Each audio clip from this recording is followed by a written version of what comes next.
e eu retornei, em 2011, eu fui orar. Eu falei para o Senhor assim, Senhor, estava na minha casa, falei, Senhor, eu quero um projeto na Bahia, porque é pouco que eu estou fazendo lá na Serra, eu quero fazer mais. Eu estava orando, eu estava de joelho dobrado, e de repente Deus me deu uma visão. Eu vi um rosto de uma pessoa, de um missionário desesperado, e ele fazia gesto, pedindo ajuda. E eu, orando e vendo aquela visão, falei assim, Senhor, quem é? O Senhor falou para mim assim, é o missionário que está pedindo socorro lá no sertão da Bahia, na região de Jequié. E eu vou te levar até ele. Deus falou dessa forma para mim. E aí eu falei, Senhor, então confirma para mim se é a tua vontade. Eu quero confirmação. Nisso eu pastoreava uma pequena igreja lá a 30 quilômetros da minha cidade e eu fui para o culto. E de repente me chamaram para fazer uma visita para um senhor que estava com câncer, já no estado final de vida. E eu cheguei lá e eu perguntei, eu lembro até hoje o nome dele. Falei, qual é o seu nome? Ele falou assim, João Pimenta. Eu falei, seu João, o senhor crê que Jesus morreu na cruz do Calvário para te salvar, que Jesus é o Filho de Deus? E ele falou assim, eu creio. E eu comecei a falar do amor de Jesus, da grandeza, né, que Jesus é o Filho de Deus que veio para morrer pelos nossos pecados, para nos salvar.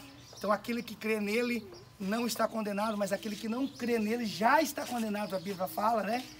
E de repente eu falei para ele, o senhor quer aceitar Jesus como Salvador? Ele falou, eu quero.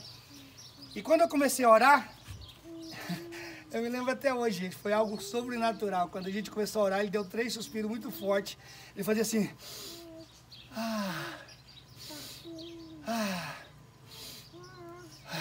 Ele deu 3 suspiros fortes, sentindo alívio. E eu entendi ali que ele estava tendo um encontro com Jesus. E aquela noite ele partiu para a eternidade. Quando eu chego de manhã para o velório, eu estou lá, quando eu olho para o caixão, Deus fala comigo assim, tu lembra do sinal que tu pedisse? Como eu salvei essa vida, eu vou salvar muitas vidas lá no sertão. Vai. Aí eu não tinha dinheiro.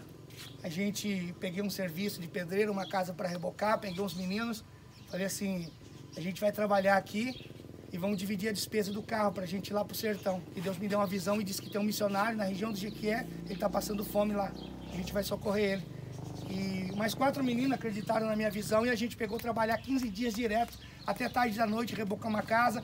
Eu me lembro que a gente ganhou R$1.500, reparti R$500 para cada um.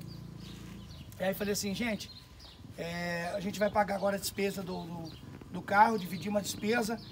Arrecadei algumas cestas, emprestei uma carretinha, um reboque, coloquei no meu carro. Juntamos 10 cestas básicas, 500 bíblias.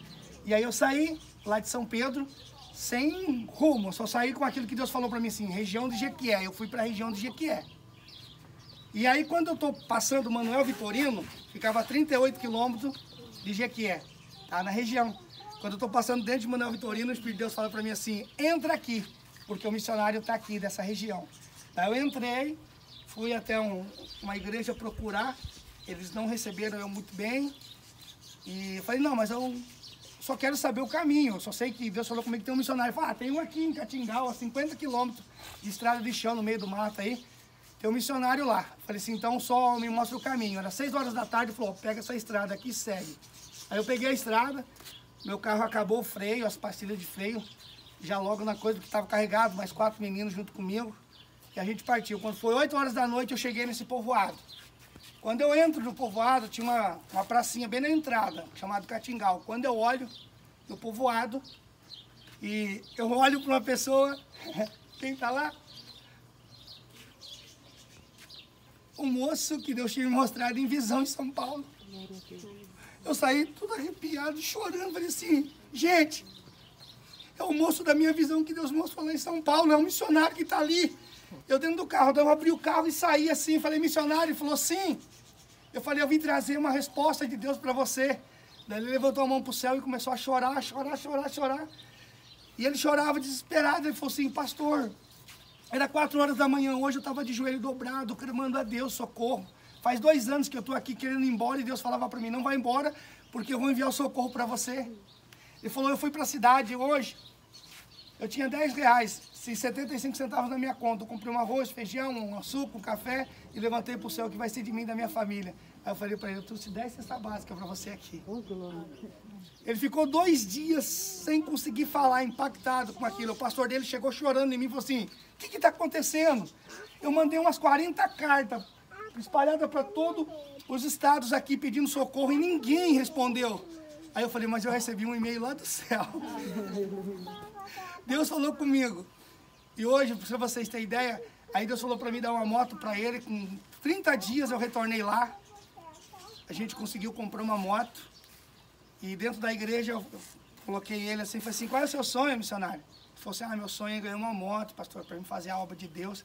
Que às vezes eu empresto a bicicleta, as pessoas ficam reclamando, faço a pé. Falei, dobra o joelho. Quando ele está de joelho dobrado, aí eu mandei entrar com a moto dentro da igreja. E de repente, quando ele abre o olho, ele cai de costas, aquela surpresa maravilhosa. O prefeito estava lá no dia e ele vindo toda aquela atitude, nós de São Paulo e tal, foi e deu uma casa para o missionário. Para vocês terem ideia, hoje, resumir, hoje tem uma igreja abençoada lá, com mais de 100 membros, a gente iniciou um projeto lá onde o Alisson está lá, o coisa da igreja, lá foi eu que iniciei lá a construção daquela igreja. E para vocês terem ideia, então muitas vidas têm sido alcançadas naquele lugar, então vale a pena. Por que eu estou falando isso? Porque o Maranhão não é diferente, a gente está saindo daqui sem conhecer ninguém. Né? E aquilo que o Rob falou hoje foi muito profético. E eu tenho certeza disso, que algo sobrenatural nos espera ali naquele lugar. Amém? E muito em breve a gente vai poder estar lá junto. Né? A doutora vai estar atendendo, o Ralf, os missionários vão ter a oportunidade de estar lá participando desse trabalho. Mais uma base que a gente vai estabelecer para o reino. Em nome de Jesus. Amém? Amém. Vamos lá? Acompanhe no Instagram, eu vou mandando as fotos para os meninos, no meu também. Vai que a gente mostra alguma coisa assim para vocês matarem a curiosidade.